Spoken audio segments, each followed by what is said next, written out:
Réduire la prévalence du sida en Côte d'Ivoire à 1% à l'horizon 2020.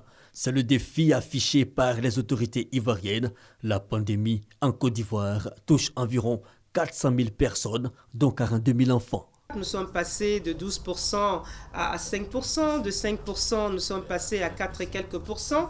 Et selon l'enquête démographique et de santé, depuis 2012, cette enquête nous donne la prévalence de 3,7 pour la Côte d'Ivoire. Nous aurons une enquête entre 2017 et 2018. Pour le ministre de la Santé et de l'Hygiène publique, il faut accentuer la lutte, d'où l'implication de la communauté internationale. C'est pour cette raison que la Côte d'Ivoire a postulé et obtenu auprès de la Société africaine anti-sida l'organisation de la 19e conférence internationale sur le sida et les IST en Afrique, ICAS, qui aura lieu du 4 au 9 décembre 2017.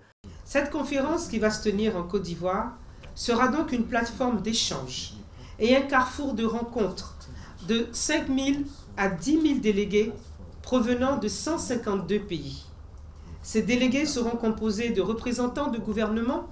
Cheville ouvrière de cette conférence périodique, la Société africaine anti-sida donne ainsi l'opportunité à la Côte d'Ivoire de partager son expérience, mais surtout de bénéficier de l'expertise mondiale et catalyser le temps de la conférence et même au-delà les méthodes de lutte, les partenariats techniques et financiers, les nouveaux remèdes et stratégies pour mieux vaincre la maladie.